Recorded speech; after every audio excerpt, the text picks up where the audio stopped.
다른 질문하고 또 자연스럽게 연결되는 게 있어요. 근데 되게 재밌는 이 댓글 중 하나가 네. 그럼 아이 진짜 3명을 낳으면은 이제 뻥 뽑는 거냐 뭐 이런 댓글도 있고 하는데 네. 그 질문도 그게 있었어요. 이게 그 아이가 둘일 때 또 네. 셋일 때에 대한 어떻게 보면 이 읽어주기의 힘듦을 궁금해 하시는 분들 있어요. 그러니까 첫 번째 질문 이게 있었거든요. 아이가 네. 둘인데 이게 취향 다를 때, 취향 성별 다르고 나이 차이 많고 이럴 그쵸. 때 누구 책을 읽어주느냐, 첫째는 읽어달라고 읽어주느냐. 하고 둘째는 딴짓 하고 있고 또 둘째를 한다고 하면은 막 옆에서 참견하고 이거 어떻게 하냐. 그리고 또 한 분은 애가 셋이다. 네. 셋인데 막 지금 정신 하나도 없는데 이게 어떻게 책을 볼 수 있게 만들 정신조차도 없는데 이럴 때는 또 어떻게 해야 되느냐. 이런 사실 이게 해답이 있을까 싶은 질문이긴 한데 어떤 질문이 들어왔으니까 이런 질문들이 또 있었어요. 이렇게 아이가 여럿일 때 뭔가 여럿일 때 네. 누구 책을 읽어주느냐, 사실은 현실적인 대답은 뭐냐면요, 성질 나쁜 놈 걸 읽어주죠. 그러니까 큰애가 좀 기다려주는 성격이면 둘째 거 읽고, 네. 큰애 거 읽어주는데 둘째가 책 와서 막 찍고 네. 막 엄마 머리 막 끌집어 뜯고 이러면 그냥 둘째 책을 읽어주는, 첫째 책, 그러니까 성질 나쁜 놈 걸 읽어주는 게 사실은 현실이고요. 그런데 그게 아니라 네. 좀 애들이 말귀를 알아듣는다 이렇게 되면 사실은 저 같은 경우에는 둘째 책을 읽어줍니다. 왜냐면 제가 계속 쉬운 책 얘기하잖아요. 어려운 책을 둘째가 못 견디는 경우보다 쉬운 책을 첫째가 옆에서 잘난 척하면서 듣는 게 더 낫고, 그러네. 그리고 그 책을 읽고 나서 엄마가 대화를 첫째 수준으로 하면 돼요. 그러니까 엄마들이 보통 첫째 책을 읽어주고 싶어 해요. 왜냐면 첫째가 너무 쉬운 얘기 들으면 본전 생각나거든요. 맞아요. 네가 이 책 읽을 때냐? 맞아요. 네. 그리고 혹시나 둘째가 귀동량으로 뭔가 좀 더 배울 수 있지 않을까. 이걸 그냥 거꾸로 생각하셔서 둘 다 그 귀에 쏙 집어 넣어주는 게 낫고요. 그러고 쉬운 책을 읽어도 대화는 아이와 큰아이의 수준으로 할 수 있잖아요. 그쵸. 근데 가령 예를 들어서 둘째가 돌이란 말이에요. 그러면 둘째한테 사과 이런 책을 읽어줬어요. 그럼 첫째랑은 사과에 대한 추억을 얘기하면 되죠. 그쵸. 네. 아, 그리고 너무 너는 네, 초록 맞는 사과 말인데요. 좋아해? 네. 아니면 빨간 사과 좋아해? 네. 엄마는 초록 사과는 싫어. 그래서 어, 초록 사과가 더 맛있어.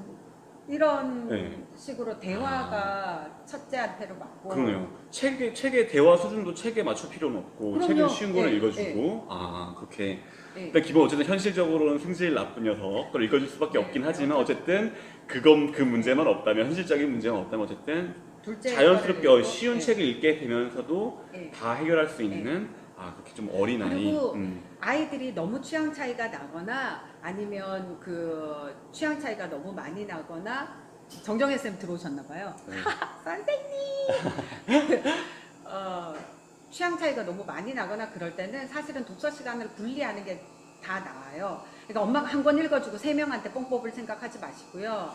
어떻게 하면 이 둘의 시간을 조절할 수 있을까? 네. 그러니까 하다 못해서 아이한테 어차피 시킬 수밖에 없는 게임이 있다면 게임 시키고 딴애 거를 봐준다든지, 아니면 첫째 애가, 둘째 애들은 원래 라카에서 크잖아요. 첫째 애 수영하는 동안 둘째는 라카에서 기다리면서 크잖아요. 그럴 때 옆집 아줌마랑 떠들지 마시고요. 둘째 아이 책 읽어주시면 되고요.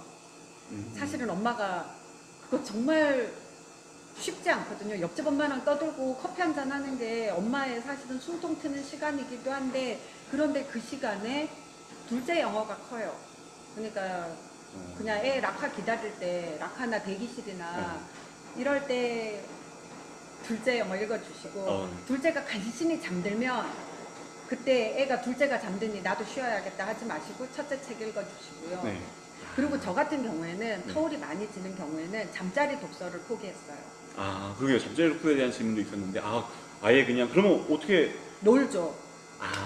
그 시간에 몸놀이하고, 네, 몸놀이해서 둘째를 배터리 아웃 시킨 다음에 첫째 책을 읽어주기도 하고요. 아니면 아이랑 꼭 책을 읽어야 애가 뭔가 성숙하는 게 아니잖아요. 그래서 그냥 나란히 누워서 이야기 만들기 이런 거 했어요. 이야기 만들기가 사실은 애들이 한 5살 정도만 돼도 굉장히 재밌게 할 수 있는데요. 어떤 놀이냐면 한 문장씩 하는 거예요. 근데 예를 들면 구체적인 자기네 집 이야기를 하는 게 좋아요. 땡땡 아파트에 뽀뽕이라는 5살 난 소년이 살고 있었습니다. 그럼 그 다음 얘기를 누나가 만드는 거예요. 그럼 그 누나가 틀림없이 이런 식으로 해요. 뽀뽕이는 되게 심술꾸러기였습니다. 이런 식으로 그렇죠. 만들어요. 그러면 동생이 옆에서 하지만 착했습니다. 이런 식으로 그렇죠. 만들어요. 그러면 저는 이제 그 얘기를 받아서 심술꾸러기가 착해지는 순간은 누나와 놀 때였지요. 뭐 이런 식으로 해요. 그러면 네네. 누나가 어느 날 뭐 그 누나한테 동생이 대들었습니다. 그래서 한 대 맞았습니다. 뭐 이런 식으로 얘기를 해요. 그렇게 말놀이도 사실은 그 아이의 어휘력과 네네. 어떤 그쵸. 이야기 만들기 능력 이런 어. 것들 충분히 되니까요. 어. 잠자리에서 꼭 책 안 읽어줘도 그쵸 그쵸. 나이를 통해서 다 할 수 있는 그런 것들 아니면 마더구스 부르기 좋죠. 누워서 한 구절씩 부르는 거. 네. 그것도 굉장히 좋겠네요. 네. 근데 이제 첫째는 잘 부르는데 둘째는 아무래도 영어 실력이 딸려서 못 부른다. 그러면 험티덤티 세로너 요까지 하면 둘째가 와 그렇게. 이런 식으로 나눠서 부르기. 네네. 네. 그러니까 좀 우리 가족들만의 어떤 잠자는 루틴 네. 한 어떤 그런 거를 만드는 게 저는 되게 좋았던 것 같아요. 그러게요. 근데 말씀을 들으면서 굉장히 인상 깊은 부분이 어떤 부분이냐면은 사실 말씀을 들으면은 너무 좋은 방법이다 이런 생각 많이 드는데 또 궁금해지는 자연스럽게 궁금해지는 게 그런 아이디어들은 다 어디서 이렇게 얻으신 거예요? 이게 사실 내가 즐겨야죠. 내가 네. 아예 네. 그 어떤 의미에서 그러니까 또 다시 이게 그냥 뭔가 영어 동요를 부르는 게 영어 공부를 하기 위해서야라든가 아니면 영어 네. 책을 읽히는 게 결국에는 영어를 잘하기 위해서라는 그런 압박감이나 강박관념이 엄마부터 조금 내려놨을 때 네. 즐길 수 있게 즐길 수 있게 되겠네요. 그리고 어쩌겠어요. 안 즐기면 애가 빨리 크나요? 그쵸. 안 즐기면 애가 엄마 말 잘 들어주나요? 음. 그냥 차라리 즐기기라도 하는 게 낫죠. 그쵸. 근데 오늘 진짜 댓글 중에 그런 얘기 되게 많은데 너무 현실적이고 공감이 가는 내용이 너무 많아가지고. 슬픈 담들이 많아서. 근데 네. 이렇게 잠자리 얘기할 때 엄마가 먼저 잠드는 경우들 진짜 많거든요. 그러면 애들이 처음에는 막 엄마 눈도 찌르고 이러면서 깨우지만 사실은 엄마들 머리 대기만 하면 잠들어요. 조금 전에 커피 마셨지만 애가 3살에서 6살 사이에는 엄마가 아무리 늦은 밤에 커피를 마셔도 잠들 수 있잖아요. 우리는 그렇게 잠들면 괜찮아요. 잠드는 게 성공이에요. 잠들면 되죠. 그쵸. 그 애가 자야 한다는 걸 배우겠죠. 이 시간은 자야 하는구나. 엄마도 자는구나. 엄마가 너무 끝까지 책임지려고 그렇게 안 하셔도 되는 것 같아요. 우리의 영어 내가 책임 안 져줘도요. 지가 철들면 나이 20살 돼서도 공부할걸요? 그쵸. 네. 너무 엄마가 영어도 책임져주고 수학도 책임져주고 어떻게 그렇게 하겠어요. 그냥 네가 20살 될 때까지 내가 즐겁게 키우겠다. 이거가 차라리 저는 더 맞는 것 같아요. 그때 돼서 네가 영어 하렴. 굉장히 근데 이제 말씀하시는 게 좀 위안이 되고 공감도 되고 하시는 분 굉장히 많을 것 같아요. 사실 엄마표 하시는 분들이 실제 네. 저도 이렇게 북클럽을 통해서 책들 많이 같이 엄마표 영어 관련된 책들도 많이 읽고 네. 할 때 이게 그렇게 스트레스를 호소하시는 분들이 엄마가 본인이 네. 그러니까 말씀하신 것처럼 책임져야 된다라는 사실 그 책임감인데 엄마표 영어를 하니까 이제 엄마 영어를 잘하게 만드는 게 이제 내 책임이 됐다라고 네. 해서 스트레스 받으시는 분들이 굉장히 생각보다 많더라고요. 제가 얼마나 스트레스를 받았으면 남들이 2박 3일 여행 갈 때 30일을 갔겠어요.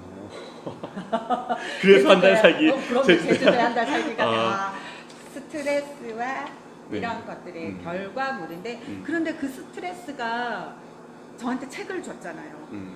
그러니까 특별한 추억을 만들어주고 그러니까 저는 그렇게 생각하셨으면 좋겠어요. 스트레스 없이 애를 키우라는 게 아니에요. 우리 인생이 어떻게 스트레스 없을 수 있겠어요. 근데 그 스트레스도 그냥 내가 부족해서 생기고 우리 애가 부족해서 생기는 게 아니라 그냥 어쩔 수 없이 누구든지 생기는 거니까 그러면 내가 이 스트레스를 어떻게 이겨낼 것인가 어떻게 극복해낼 것인가 거기에 차라리 집중하는 게 낫다고 생각을 합니다. 그렇게 하시다 보니까 제주도에 가는 게 또 네. 그래서 또 이게 책으로 또 네. 결과물이 나오고 이게 또 막 국내 엄청 유행하게 되고 네. 이게 굉장히 그렇게 또 연결이 되는구나. 이제는 제가 쓴 줄 아무도 몰라요. 아쉽게도. 진짜 슬프게도. 한 달 살 이거를 한 달 살기를 이게 상표 등록을 해놨어야 됐어. 아, 그러게. 그때 하다 보니 픽처를 그래도 그니까 그때 집이라도 사놓을 거지. 그니까 말이에요. 뭐 이런 얘기를 해도 되나요? 그쵸. 우리끼리는 못합니다. 다. 영어 그림책 읽으면요 정 안 되면 엄마 영어라도 늘어요. 걱정 맞아요. 마세요. 엄마 영어라도 늘어요. 맞아요. 자, 그리고 아까